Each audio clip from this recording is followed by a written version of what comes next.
So hi friends, in this video we will discuss about the very only the important things of the Vedic culture. Okay, nothing unimportant. Question which have already come in the SSC CHSL exam. We will discuss the only questions. This video covers the questions which have come in the SSC CHSL papers from the Vedic culture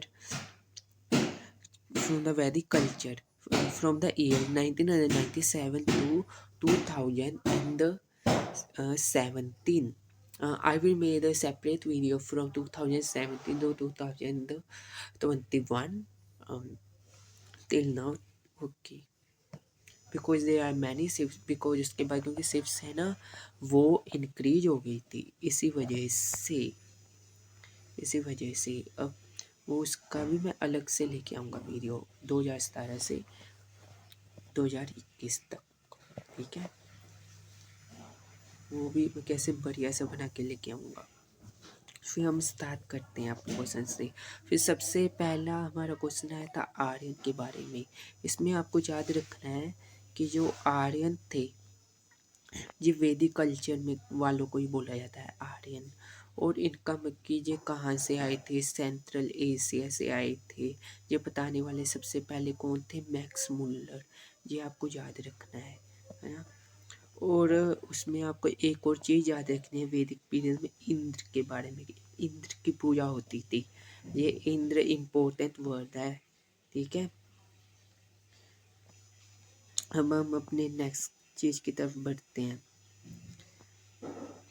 वैदिक literature, ये word of mouth, मतलब ये वाली सारी चीज़ें भी important है। पर मेरे को अब तक ना जो CHSL में मेरे को मिले हैं क्वेश्चन, मैं सिर्फ वही कवर कर रहा हूँ जो 1997 से जो अभी तक आए हुए हैं। आपको मैं 2-3 बातें बीच में बता के चलूँगा। ठीक है, जैसे कि एक क्वेश्चन आया था उसमें कि इसमें से कौन सा वेद है जो कि जिसको कि बुक ऑफ चैंस बोला जाता है, तो वो बोला जाता है सोमवेद को। ठीक है, सामवेद। और आपको ना चारों वेदों के नाम भी याद कर लेने हैं। ये आ जाता है, आपको दे दिया जाता है कि इन चारों में से ओद वन निकालिए। आपको 3 वेद दे दिए जाएंगे। एक आपको जैसे कि ऑप्शन में दे दिया जाएगा विष्णु पुराण, है ना। इसलिए फिर बाकी 3 तो वेद हो जाती है और जो चौथा है वो विष्णु पुराण हो गया। वो वेद नहीं है, वो पुराण है। और विष्णु पुराण को पुराणों का रत्न भी बोला जाता है। ठीक है, और हाँ इसमें ठीक है, इन चारों के नाम याद कर लेना। और आपको एक बात भी याद रखनी है, जो हमारा हमारा गायत्री मंत्र है, गायत्री मंत्र ओम भूर्भुवः स्वः वाला, वो आपसे पूछेंगे कि कहाँ से लिया गया है। वो लिया गया है ऋग्वेद से। अब आपको पूछेंगे कि ऋग्वेद के कौन से मंडल से, वो है 3rd मंडल। ठीक है, वो लिया गया है 3rd मंडल से। और वो सावित्री जो कि सूर्य की एक सेविका है, उसको डेडिकेटेड है। ठीक है, और एक और क्वेश्चन बनता है यहाँ से कि जो पुरुष सूक्त है वो 10th मंडल में आता है। उसमें इनका आता है ब्राह्मण, क्षत्रिय, वैश्य एंड शूद्र। इनके बारे में उसमें ही लिखा जाता है। ठीक है, तो फिर हम अपने सोमवेद की तरफ वापस आते हैं। और ऋग्वेद सबसे पुराना वेद है, सबसे ओल्डेस्ट वेद। ठीक है, और एक और चीज़, ये जो सामवेद है इसको बुक ऑफ चांस बोला जाता है। और ये इंडियन म्यूजिक के लिए इम्पोर्टेंट है। ठीक है, ये क्वेश्चन पूछे गए हैं। और यजुर्वेद, जो आपको पूछा जाएगा कि इसमें से कौन सा वेद है जो कि इसमें कि सेक्रीफाइसल प्रेयर्स हैं, तो कौन सा जाएगा यजुर्वेद। सेकंड क्वेश्चन क्या पूछा जाता है कि इसमें से कौन सा वेद है जिसमें रिचुअल वेदा है, तो उसका आ जाएगा यजुर्वेद, है ना। और ये यजुर्वेद मतलब कि कैसा है, जो कि वर्स और प्रोज यानी कि निबंध और काव्य दोनों की गद्य और पद्य दोनों में लिखा गया है। जबकि जो सोमवेद और ऋग्वेद थे वो सिर्फ लिखे गए थे पद्य में, यानी कि कविता की तरह वर्स फॉर्म में, है ना। और आपको एक ये भी याद रखना है कि ये जो अथर्ववेद है इसको बाद में ऐड किया गया है ना। पहले सिर्फ 3 वेद हुआ करते थे। पहले पह, एक मिनट, पहले सिर्फ 3 वेद हुआ करते थे, ऋग्वेद, सोमवेद एंड यजुर्वेद, और इनको वेदत्रयी बोला जाता था क्योंकि इसमें बहुत काम की इन्फो थी। बाकी में कोई और उसके बाद आ गया अथर्ववेद। अथर्ववेद को काफ़ी देर तक वेद में शामिल नहीं किया गया, इसको बहुत बाद में शामिल किया गया। और अथर्ववेद में जैसे कि अपना ब्लैक मैजिक वगैरह ऐसा कुछ होता है, काला जादू, ठीक है। और अब हम अपने यजुर्वेद की तरफ वापस आते हैं, और ये रिचुअल वेद और यजुर्वेद है, ठीक है। और इसमें से हाँ एक के अथर्ववेद में बुक ऑफ मैजिकल फॉर्मूला में कि काला जादू वगैरह वगैरह ये सब कुछ दिया रहता है ना। और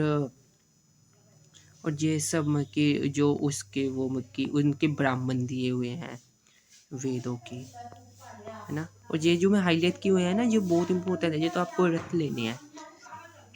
जो उपनिषद है वो फिलोसफिकल टेक्स्ट हैं, मतलब ये फिलोसफी से रिलेटेड है। ये भी क्वेश्चन पूछा गया है कि उपनिषद है जो इस इनमें से वो किससे डील करते हैं, वो आगे आपकी फिलोसफी से डिस्कस मतलब फिलोसफी बताते हैं ये, है ना। और दूसरा मतलब इनमें से कौन से मतलब ह्यूमन फिलोसफी के ऊपर लिखे गए हैं क्वेश्चन, जैसे कि डिफरेंट डिफरेंट तरह की फिलोसफी होती है ना। इसकी एक आपका आया था चारवाक दर्शन, वैसे अभी तो वो है नहीं, पर आपको कई बार पूछ लिया जाता है तो फिर वो हो जाएंगे आपके उपनिषद हो जाएगा वो एक तरह का आपका, ठीक है। चारवाक क्या है, तो फिर उपनिषद यार फिलोसफिकल टेक्स्ट ये आपको याद रखना हो। कितने 108 हैं, कितने हैं उपनिषद, 108 उपनिषद हैं। और अब हम लिटरेचर की बात करें तो लिटरेचर में इसमें इम्पोर्टेंट आता है कल्पसूत्रा, है ना। कल्पसूत्र जो है वो रिचुअल से डील करता है, और जो सोल्वसूत्रा है ना वो आपको को ना सेक्रीफाइस से वो करता है, डील करता है ना। और जैसे कि सूत्रा का मतलब आप सबको पता ही है, फार्मूला, ठीक है।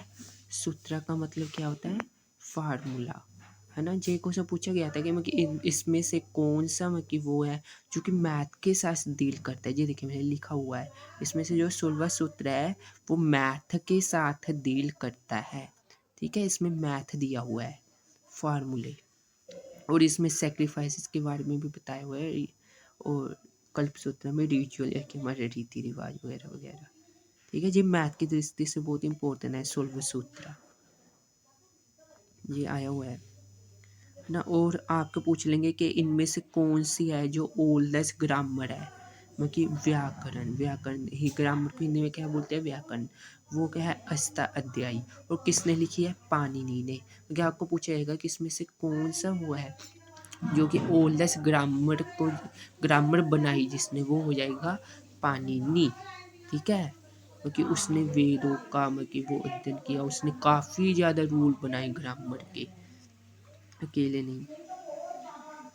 और अगला क्वेश्चन हमारा इसमें कि हाँ ये भी मतलब इम्पोर्टेंट है, पर मतलब मेरे को इसके इतने क्वेश्चन मिले नहीं अभी तक, क्योंकि मैंने अभी तक 2017 तक किया। अभी मैं नेक्स्ट वीक आप लोगों को 2017 से 2021 तक उसमें हो सकती है कि ये क्वेश्चन आ जाए, क्योंकि तब के बाद शिफ्ट बहुत ज़्यादा इंक्रीज हो गई थी, ठीक है।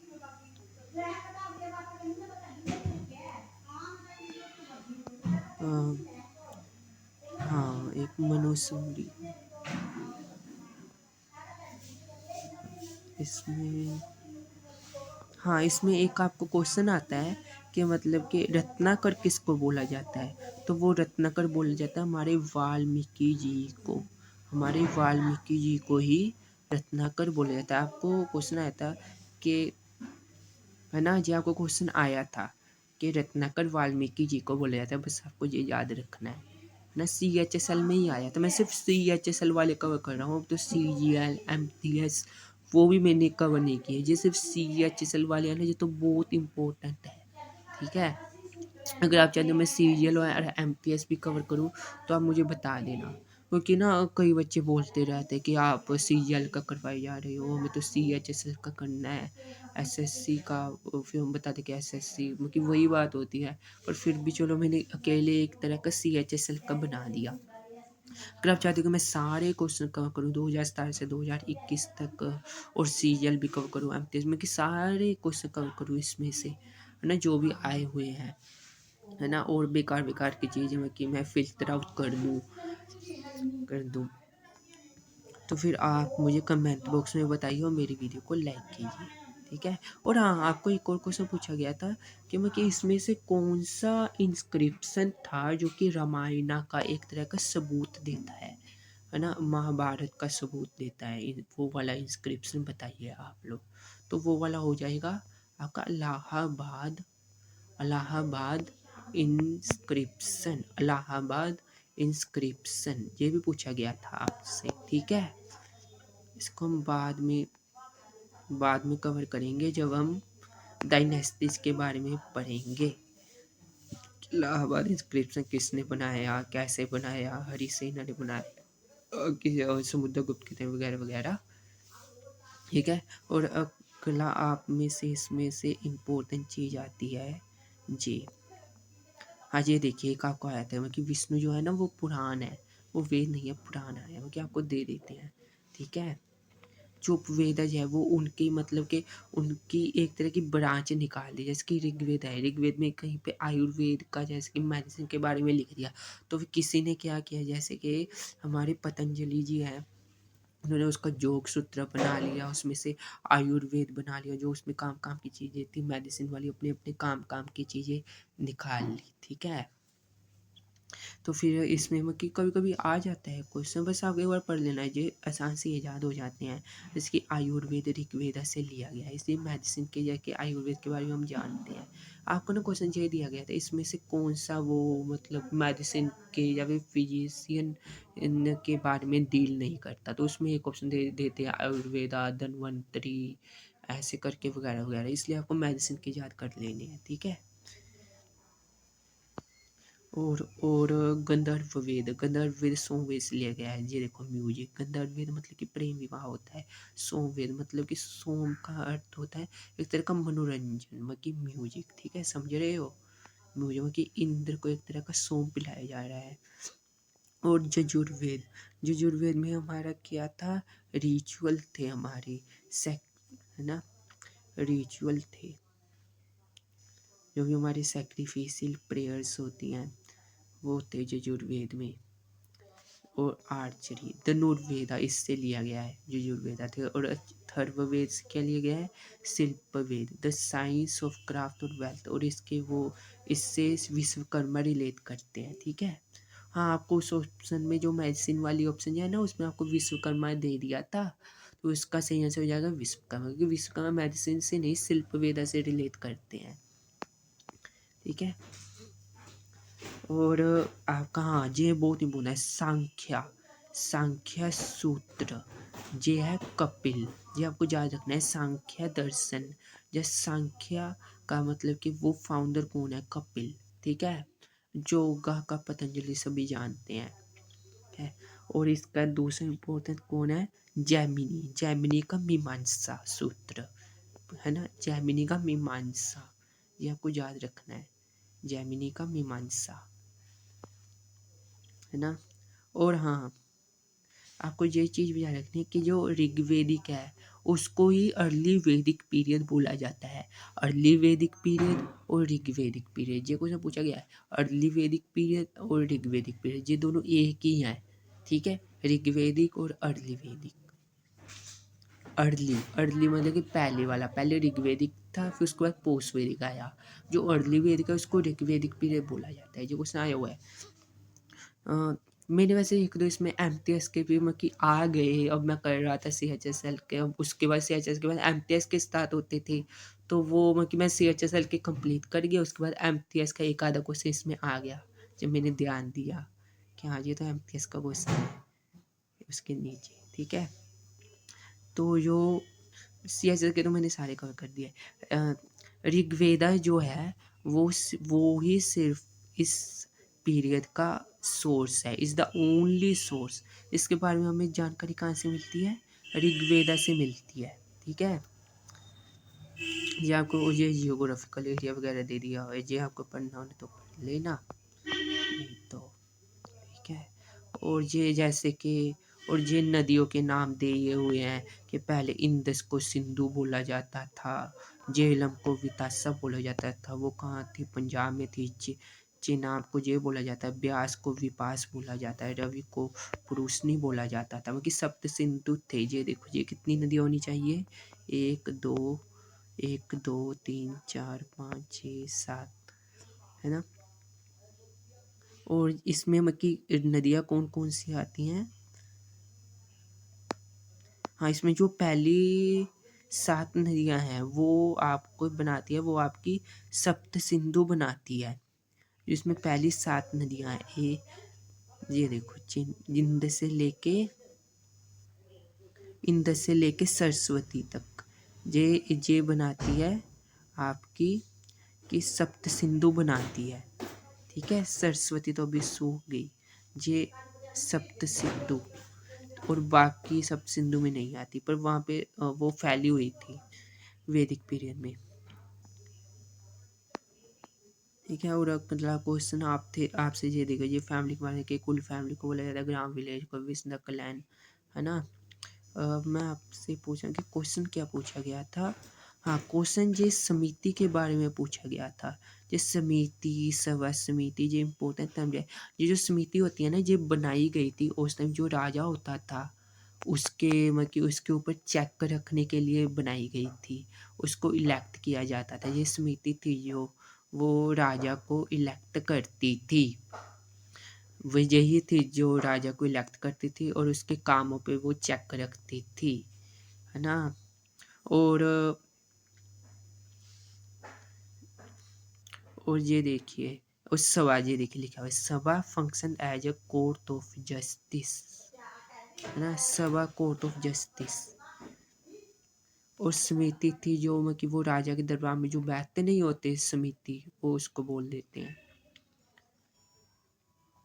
ठीक है। और और इसमें से क्वेश्चन क्या बनता है? हाँ, और ये कैटल वाला थोड़ा सा जा रहा है। स्टीलिंग ऑफ कैटल एक क्राइम समझा जाता था। एक आपको क्वेश्चन क्या पूछा गया था कि इसमें से क्या है कि जो बताते हैं कि उस टाइम में काऊ हुआ करती थी, है ना। तो फिर आपको दे दिया जाएगा कि उस टाइम काऊ के लिए युद्ध हुए थे, काऊ को पूजनीय माना जाता था क्योंकि काऊ को मारना कि उसको क्राइम समझा जाता था। और चौथी ऑप्शन थी ऑल ऑफ दी, तो फिर आपका आंसर हो जाएगा ऑल ऑफ दी। मतलब सब कुछ हुआ है, काऊ के लिए युद्ध होते थे, जिसके पास काऊ होती थी वो ज़्यादा पावरफुल समझा जाता था, जितनी ज़्यादा गाय उतना ज़्यादा पावरफुल, है ना। काऊ को पूजनीय समझा जाता था, ग्रेट इंपॉर्टेंस देता है थी। और ब्राह्मण, क्षत्रिय और वैश्य शूद्र, ये ना तब 4 वर्णों में बनता हुआ था, ब्राह्मण, क्षत्रिय, वैश्य एंड शूद्र। बट हाँ, इसमें एक बात ध्यान देने वाली है, जब हम अर्ली वैदिक पीरियड की बात करते हैं, ऋग्वैदिक पीरियड की, तब ना ये प्रोफेशन पे आधारित होते थे, ब्राह्मण, क्षत्रिय, वैश्य एंड शूद्र। जब पोस्ट वैदिक पीरियड आया तब ये हायरार्चिकल हो गए, यानी कि तब काम से नहीं, तब आपके मतलब कि कुल से हो गया ये था ये, ठीक है। जैसे कि जहाँ पे एक लाइन लिखी है, I am a singer, my father is my mother is grinder of corn. क्योंकि तब ऋग्वैदिक पीरियड में कोई सा भी वर्ण अपना सकता था, पर पोस्ट वैदिक पीरियड में ऐसा नहीं था, इसलिए इसको थोड़ा सा ऐसे अलग किया गया है, ठीक है। और देखिए काउ वाज रेडी थी अग्नि नोट टू बी किल्ड, क्योंकि काउ के लिए बहुत इंपॉर्टेंस अटैच थी। और पेस्टोरल पीपल आपको याद रखना है, pastoral people who Recon there wealth in terms of cows, ठीक है। वहाँ के पीपल पेस्टोरल, आपको ये पेस्टोरल वर्ड याद रखना है। और जो आर्यन से वो प्राइमरी एग्रीकल्चर थे, ये वैदिक वालों को ही बोला जाता है आर्यन। आर्यन मतलब कि ये एक तरह का होता है मतलब कि फॉरेस्ट से आए हुए, है ना। आर्यन का मतलब फॉरेस्ट मतलब कि जो वेदों का एक तरह का, जिन्होंने जंगल में बैठ के उसका सार लिखा, आर्यन एक, ठीक है, ताकि उसको कुम्भ पेपर समझ सके। और हाँ, तब के टाइम में sur and som were also consume, मतलब कि तब हुआ करता था सुर एंड सोम, मतलब कि तब अल्कोहलिक ड्रिंक्स हुआ करती थी। अब हम अपने नेक्स्ट इम्पोर्टेंट, ये देखिए यहाँ पे रिलीजन के बारे में दिया हुआ है कि वहाँ पे किस किस गोत्र की पूजा होती थी। 33 गोत्र थे, मतलब कि 33 गोत्र मतलब कि 33 तरह के, और उनको 3 कैटेगरी में डिवाइड करता है। रहस्य जो धरती पर रहते हैं, एरियल या इंटरमीडिएट, और कैलेस्टियल मतलब कि जो अंतरिक्ष में रहते हैं। एरियल मतलब कि जो कि वायु में रहते हैं, जैसे हमारे इंद्र हो गए, वो वर्षा करते हैं अपने आसमान से। और जो सूर्य हो गए वो अंतरिक्ष में रहते हैं, ठीक है, ऐसा करके। और पृथ्वी अग्नि समझे धरती पे, है ना। और जहाँ पे दिए हुए हैं सभी मतलब गॉड्स के बारे में। ये अच्छी जानकारी आप पढ़ सकते हैं। फिलहाल पर मैं इस वीडियो का मैं ट्राई कर रहा हूँ कि इस वीडियो को सोच से सोच रखा जाए टाइम पे, क्योंकि ना वो यूट्यूब पे अपलोड करने पे दिक्कत आती है बाद में लॉन्ग वीडियोज का। और ना मतलब कि देखो, great importance was attached to the हज of cattle various animals were domesticated, मतलब पशुओं को पाला जाता था उसके टाइम में। अब हम लेटर वैदिक पीरियड में आते हैं, ठीक है। हाँ, ये देखिए, एक चीज इम्पोर्टेंट कि ना, वहाँ के टाइम में जो वैदिक पीरियड था, आर्यनों के पास ना रथ भी थे। रथ मतलब कि जो घोड़े होते हैं ना, घोड़े जो उस रथ को खींचते हैं ना, वो आ गए थे उनके पास। देखो, जिसके पास रथ होगा वो कितना ज़्यादा पावरफुल होगा। और आपको क्वेश्चन क्या पूछा गया था कि जो आर्यन थे वो किस वजह से मतलब कि कोई युद्ध लिखा हुआ था, मतलब कि वो वाला युद्ध जीत पाए उन लोगों से, मतलब कि जो उन लोगों से पहले रहते थे उस जगह पे, इस जगह, है ना। तो इसका आंसर आ जाएगा चैरियोटियर विद हॉर्स, मतलब उनके पास क्योंकि रथ थे। आपको ऑप्शन दी गई थी मतलब क्योंकि वो ज़्यादा बलवान थे, वो ज़्यादा लंबे थे, उनके पास चैरियोटियर थे, रथ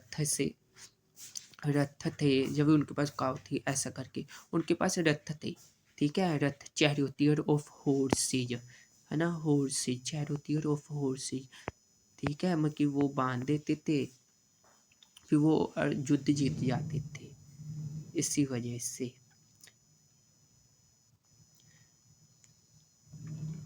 हाँ, एंड देन नेक्स्ट क्वेश्चन आपको बहुत बहुत इम्पोर्टेंट क्या बनता है, आपको पूछा गया था कि जो 4 आश्रम दे दिए थे आपको, और उनका आपको पूछ लिया गया था कि इनका करेक्ट ऑर्डर बताइए।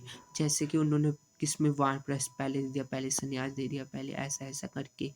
नहीं, नहीं, पर उसका मतलब कि पहले आएगा ब्रह्मचर्य, गृहस्थ, वानप्रस्थ एंड संन्यास। ये ऑर्डर आपको याद रखना है। सबसे पहले क्या आएगा, ब्रह्मचर्य, दूसरे पे आएगा गृहस्थ, तीसरे पे आएगा वानप्रस्थ, चौथे पे आएगा संन्यास, मतलब ब्रह्मचर्य सबसे पहले, और चौथे पे संन्यास, दूसरे पे गृहस्थ, फिर वानप्रस्थ। और मैं आपको समझा भी देता हूँ, ब्रह्मचर्य में कि जो छोटे बच्चे होते हैं वो मतलब की शिक्षा हासिल करने जाते हैं, तो उसको ब्रह्मचर्य की स्टेज बोला जाता है। और जब उनका विवाह हो जाता है, वानप्रस्थ जाएंगे, जब वो बिजनेस करते हैं, जब वो अपने बच्चों को पालते हैं, वो फिर वानप्रस्थ हो जाएगा। संन्यास जब वो दुनिया को छोड़ देते हैं, मोह माया छोड़ देते हैं, ठीक है। तो यहाँ पे इसी चीज़ का करेक्ट ऑर्डर पूछा गया था। अब ऐसा नहीं है कि पहले संन्यास थोड़ी ले लेंगे, फिर वानप्रस्थ और गृहस्थ कब करेंगे, ठीक है। हाँ, और आपको एक और क्वेश्चन भी पूछा गया था कि इनमें से कौन से जो हमारे 4 स्तंभ होते हैं, मतलब कि 4 पुरुषार्थ होते हैं, वो मतलब कि नहीं है इनमें से आपको, जैसे कि धर्म, अर्थ, काम, मोक्ष दे दिया था, है ना। धर्म, अर्थ, काम, मोक्ष, ये 4 स्तंभ है जीवन में, वे 4 पुरुषार्थ हैं। आपको ये ऑप्शन आपको ना ये इनमें से 3 दे दिए थे और चौथा मतलब कि कुछ और ही दे दिया था। तो फिर धर्म, अर्थ और काम ये तो हमारे पुरुषार्थ हो जाएँगे और जो एक और दिया था वो मतलब कि हमारा आंसर हो जाएगा मतलब कि ओड वन हो जाएगा। आपको उन्होंने क्या दिया था? अ, आपको उन्होंने दिया था आपको उन्होंने दिया था अ हाँ, आपको उन्होंने दिया था कि एजुकेशन आपको एजुकेशन दे दिया था, है ना? वो कि शिक्षा, तो फिर उसका आंसर हो जाएगा शिक्षा। शिक्षा उन 4 पुरुषार्थों में नहीं आता। अब आगे चलिए, ये मतलब कि विवाह के बारे में लिखा हुआ है, ये आप पढ़ सकते हैं पॉज़ करके वीडियो, क्योंकि कितने तरह के विवाह होते हैं। और ये रिलीजन के बारे में लिखा हुआ है कि ना फिर थोड़ा सा रिलीजन इसमें थोड़ा सा चेंज हो गया था। इसके पहले इंद्र वरुण अग्नि की पूजा करते थे, अब शिव महेश, जैसे कि ब्रह्मा विष्णु महेश इनकी पूजा करने लगे अब। ठीक है, बस यही था। इसमें तो जो भी क्वेश्चन मुझे दिखे और वो मैंने आपके साथ शेयर कर दिए। और ये एक कारपेंटर वाला आया था क्वेश्चन। और हाँ, इन एक मिनट कारपेंटर भी करते थे इस टाइम में आपको ये लोग, ठीक है। और जहाँ के टाइम में आपका टिन भी होता था, सिल्वर भी होता था, आयरन भी होता था, गोल्ड में कि इस टाइम में आपको आयरन के बारे में पता लग चुका था जो लेटर वैदिक पीरियड था। प्री वैदिक पीरियड में आपको आयरन के बारे में नहीं पता लगा था, उस वैदिक पीरियड में पता लग गया था। ठीक है, और अगली बार हम शुरू करेंगे महाजनपद पीरियड से। Thank you my friends, if you found this video को अगर आपको थोड़ी सी भी हेल्पफुल लगती तो प्लीज़ इस वीडियो को लाइक करें, शेयर करें और सब्सक्राइब करें। मैं जो बहुत मेहनत से बनाया हूँ वीडियो। अगर आपको कोई इशू लगता है जैसे कि कमेंट में या फिर कंटेंट में बताइएगा।